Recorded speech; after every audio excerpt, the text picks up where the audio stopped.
Today I'm reviewing The Sims 4 Get to Work. This is a part of a series where I review every single Sims 4 pack, including all of the older ones. A playlist will be in the description below. So today we're reviewing Get to Work. It comes with three main careers, which are a doctor career, detective career, and a scientist career. These are all live careers, which is something that we didn't really have in The Sims 4 before. Obviously in The Sims 4, when your Sims go to work, you don't follow them, you just have to wait for them, whereas with this pack, you actually follow them to work. In addition to the live careers, it also comes with a retail business, which is pretty fun to do, and it comes with some other miscellaneous things which we will go over later. Starting with the creator sim for this pack, Get to Work comes with aliens, a brand new occult for The Sims 4. When you're in creator sim, you can actually create aliens as a separate entity. You can do it straight from the start. Aliens generally have a lot of stuff in this packing cast. They've got their own separate ear shapes, for example, their own separate eyes. They all look completely distinct. The way aliens work in The Sims 4 is they have their alien form, but they also have a human disguise, so you can edit both their alien form and human disguise as completely different, which is quite fun. As well as aliens, obviously we've got a lot of normal looking sim casts as well. Some of the hairs for the pack are okay, but I must admit most of the cast for this pack is very bland. It is the first release expansion pack for The Sims 4, and back then unfortunately the designers were not very good at fashion. Obviously a lot of the outfits are related to the careers, so unfortunately a lot of them are locked away, but I must say in general it is a very ugly pack in regards to cast. All I can say is it just looks so corporate. That is genuinely all I have to say about it. And of the stuff that's not corporate, it's not very fashionable. And in general, I feel like the cast is very bloated with unnecessarily ugly outfits, which just are not nice at all. Although at least we do have some more career outfits, but again, you can't even choose your own career outfits, they're chosen for you, so it doesn't really make a difference. Having said that, I do admit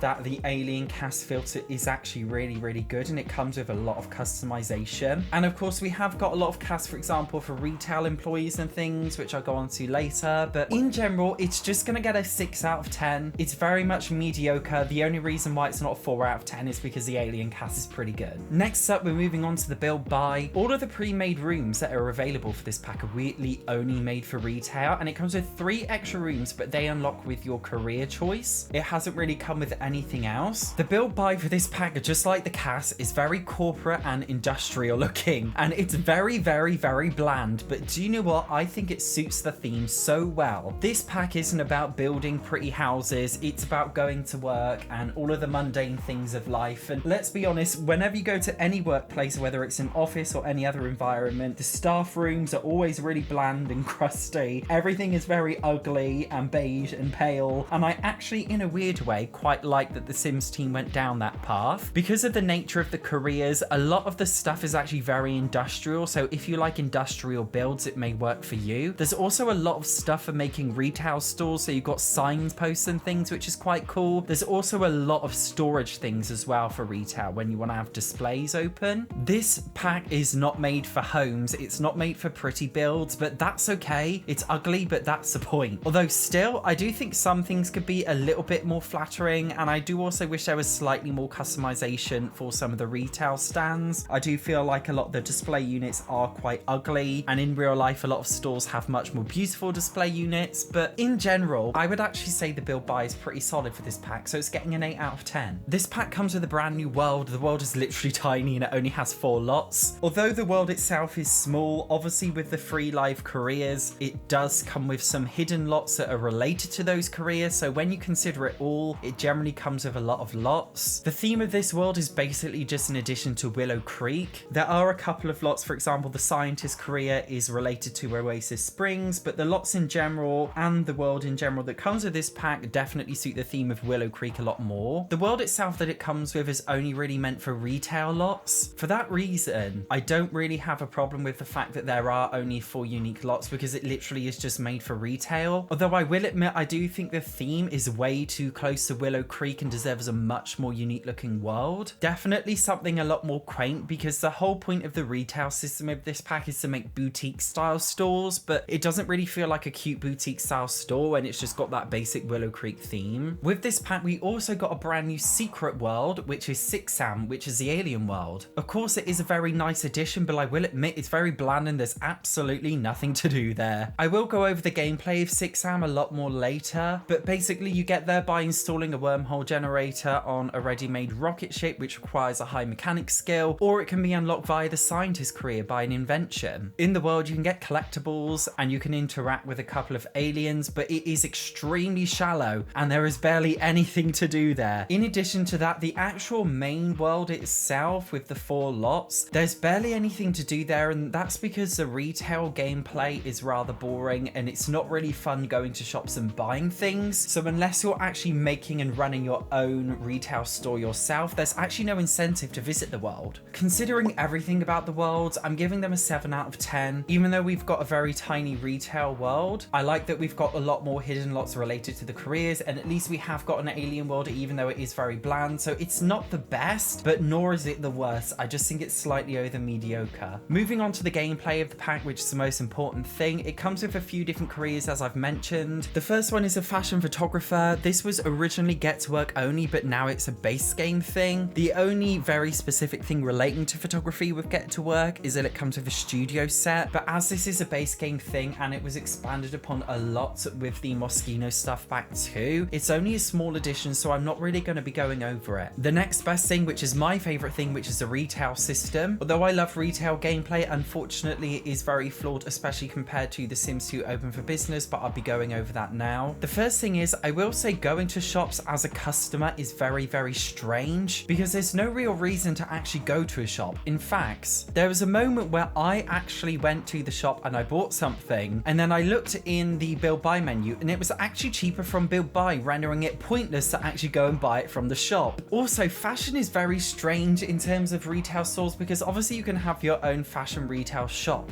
but one very weird thing I found is that you can only buy fashion for your own sim and you couldn't buy fashion for other sims. So for example, if you wanted to buy fashion for your partner who is the opposite sex or for child sims, you can't actually buy it for them, which is very strange. I also found it very strange that your purchase outfit automatically applies, and I just feel like there's no reason to buy clothes in The Sims 4 anyway. This is a concern that I've actually spoken about before in general, but in previous Sims games such as The Sims 2, you only had the clothes that you were wearing, and if you wanted to buy more clothes, you actually had to go out and buy them. In The Sims 4, you can plan an outfit from a wardrobe at any time and you have all of the clothes available, rendering there absolutely no incentive to go to a shop and actually buy the clothes, which I find incredibly strange. Even when you do buy things, the buying animations are very stupid. Even though there's a cash register, it's not actually functionable and you don't even use it. Sims will just randomly swipe things up, and I do find it very, very strange. Even as a seller, when you're selling things, your Sims don't have to queue up at the cash register and speak with the employees. I just find it very, very lazy, unfortunately. Now, from the perspective of a shop owner, it gets a little bit more interesting. There are 3 pre-built lots, or you can create your own retail lot. You can sell almost anything. This includes baked goods, by the way, which is a brand new skill with the pack. The retail system is tough, but in a fun way. Customers have a blue bar and you just have to woo them over to get a sale. I will admit, sometimes I do feel like it's unnecessarily to constantly build a relationship with random customers just to make a small sale. And I feel like it's something that only suits like a very, very small boutique style store with expensive goods, which doesn't necessarily fit the theme of the pack. And as I mentioned before, customers don't queue up at the cash register, even though one is required. Instead, they just pull out an iPad and make a sale that way, and it's incredibly lazy in my opinion. And I will also admit, everything just takes unnecessarily long to do. I only actually spoke to a couple of customers before the end of the working day, and even just simple things like restocking items take a long time to do. Even when you hire staff, it's not that much easier. In fact, the AI is incredibly dumb. The staff don't always do what they're told to do, which is actually somewhat of an intended feature because you can fire staff and you can discipline them. But in most occasions, when the staff do the wrong things, it feels like it's just because the AI is dumb rather than them just being bad employees that you have to work around. I also think that AI for the customer is incredibly dumb as well. Customers don't actually retain the items that they buy. In The Sims 2, when Sims actually bought an item from a shop, they would actually retain it in their inventory. But in The Sims 4, they don't, which does make this pack incredibly shallow, unfortunately. Also, you'll find that the same customers will just come back every single day, and they're often literally just buy the exact same thing over and over again. And sometimes, you know, customers will just stand around looking silly, and it's very frustrating. After closing up shop, you'll get some business perks depending on how well you did. These work kind of like aspiration reward traits and make it much easier for you to do retail in the future. The Sims 4 does lack challenge, so it is a good addition. I will say the retail system is okay. okay, and although I put it in a little bit of a bad light, it's not the worst thing. Moving on to the active careers, we've got a detective career, scientist career, and doctor's career. You can choose to follow your Sims to work or send them alone if you're not feeling it. In general, when you send your Sims to work, they'll follow objectives in the top corner, kind of like a party event, and you can choose how to spend your day. For example, on your first day, you might want to go in and greet your co-workers. There's generally not enough time in the workday to complete everything, and that makes the job a lot more challenging in a good way. Although I do wish that you could delegate tasks, especially at a higher level up. I think it would make a lot more sense. The jobs are obviously a lot more challenging than all of the other passive careers, and it does make gameplay a lot more fun. I will say the careers are not that balanced. My first day as a detective was extremely hectic, but for the doctor, it was just like have a cup of coffee, ask co-workers about their day. It was significantly easier, even though it was similar pay. As you promote yourself up through the careers, you unlock a lot of special objects, which is quite cool. Especially as a scientist, there is a lot which I'll go over later. Moving on specifically to the detective career, you can travel to crime scenes and complete certain objectives, talk to witnesses, collect clues, take pictures. Unfortunately, when I did it, I couldn't actually find all of the clues, so I think there was a glitch there, unfortunately. When you do get back to the office, you can scan prisoners for fingerprints, you can take pictures of the criminals. Unfortunately though, there was a weird thing where when criminals are taken out of their cell, they aren't returned and they just act like normal Sims, which is very unrealistic and just such a strange oversight to me. Next is the scientist career. This is the most in-depth career. It contains a lot of gameplay stuff. You can invent devices to actually take home. You can also create like scientist chemical potions, which are actually really cool. They're actually quite similar to Realm of Magic. This career pays a lot more, and because it involves inventing things, I do definitely think it's the most interesting one. Next up, we've got the doctor career. This one is surprisingly super easy, and it's probably the less in-depth one. There's not really that much to do. You just have to look after patients a bit. You can also go to the hospital that comes in this lot if your sim is pregnant and they're giving birth, but other than that, it has no other uses. I do admit I wish the hidden lots relative to the careers had more stuff to do. I almost wish with the mainline criminal career in The Sims 4 that sometimes your Sims have a chance of getting taken to prison and you have to go into the detective office, but it's not like that. Maybe there could have been like a school field trip to the science lab or something. I just wish there was more to it. But obviously the main point of the gameplay is the careers themselves, and for what it's worth, guys, I would say the live careers are actually really fun to play. Obviously next we've got the alien gameplay. Aliens have some random interactions with other Sims, like analyzing their personality. They can discuss alien related topics, but unfortunately there's not that much depth to it. Aliens can obviously disguise in human form, and they can actually alter their human disguise at any time, which is pretty cool. They can also erase the mind of any Sim who finds out they're an alien, but to be honest, there's no real reason to do this because there's no real consequences if Sims do find out you're an alien. Aliens have a weird ability that they can transmutate collectibles, but if you do this too many times, they actually have low brain power if they're just doing too many alien interactions, so it's not that OP. Unfortunately, they don't really have any special traits or aspirations, or even a skill tree like other cults, or just anything really. Of course, you can get abducted by aliens and have an alien baby, which is pretty cool, but in general, unfortunately, I will say that aliens are a little bit bland, especially when compared to a lot of the other much stronger occults in the game. In general, I feel like the gameplay is very fun and a very much necessary addition to the game. I'm going to be giving it a 7 out of 10, and the reason why it's not higher is because I feel like the retail system was too bad. I also feel like the careers were slightly unbalanced, and I feel like the aliens were not good enough, but in general, guys, it's a pretty fun pack for gameplay. You do get your money's worth when it's 50% off on sale. It's important to talk about performance because obviously The Sims 4 is a very buggy game. There was an issue with taking pictures of a group of adults with the photo shoot set and it kept failing. Retail employees also did not automatically wear their assigned outfits. Also, when greeting customers, the customers came over to me. I didn't go over to them, which is an issue. And as I mentioned before, retail customer and staff AI is just too dumb. There was also a glitch where I rang up a customer even though the shop was closed. I do think the detective AI is very dumb as per the criminal gameplay, and interactions were unfortunately failing a little bit with the active careers, although I'm not blaming that on the pack, just because it's a general problem with The Sims 4 in general. The bugs and glitches that happened didn't totally ruin the gameplay, but it did make it frustrating, and unfortunately it was an unwelcome addition to the pack. Because of that, I am just giving it a 7 out of 10 for performance. Next up, we're talking about cross-pack compatibility. If you have the Get Famous pack, you can get fame as a photographer, and one of my favorite things about this pack, as I said, is retail, and you can literally sell anything from any other pack, which is amazing. amazing. If you have the Realm of Magic pack and you want to make potions, you can sell potions, you can sell wands and have a magic wand shop. If you have the Eco Lifestyle pack, you can sell items that you make with the Fabricator. If you have the Jungle Adventures pack, you can sell artifacts from temples. If you have the Seasons pack, you can sell flowers that you can make from the pack. You can literally do anything with the retail system. It is honestly one of the most cross-pack compatible things you can do, and I really love it. Also, with the detective career, the crime scene lot is actually in any world. When I played, it was actually in the cottage living world, which is quite cool. Scientists also collect robot salvage parts, which is from Discover University. Discover University degrees also, by the way, have an impact on the active careers in this pack. Although I do wish that if you were sick, you could go to the doctors more. For example, if you had the Jungle Adventures pack, you can actually get very sick if you're bitten by a spider from there, but there's no cross-pack compatibility in terms of going to a hospital, although I feel like that is a very major feature, so I'm not really holding it against it. In general, I would say this pack is actually very cross-pack compatible, and I'm giving it a 9 out of 10. So the next part of the review is where I go over my personal opinions and give you a general conclusion. So in all, I'm giving this pack a 7 out of 10 based on all of the above criteria. Now, if you just get one expansion pack for The Sims 4, like literally just only one, I would honestly say Get to Work makes the game so much more meaningful and fun, especially if you like careers gameplay. The Sims 4 rarely offers any challenge, but I genuinely believe this pack provides a lot of challenge and some decent gameplay. Although previous Sims packs like The Sims 3 Ambitions had a lot more in terms of careers gameplay, I do definitely think that The Sims 4 pack contains enough for it to feel satisfying, and I do generally feel that it is in depth enough. And instead of offering very isolated gameplay, I feel like this can be applicable to any world, and I really like that it just adds that layer of depth above just fulfilling your Sims needs and having them go to work but just speeding up time waiting for them to come home. I really hope you found this video useful. I will pop the full playlist of all of my brutally honest reviews. I update it every single Monday, so make sure you subscribe so you don't miss them. Other than that, thank you for watching. See you in the next one.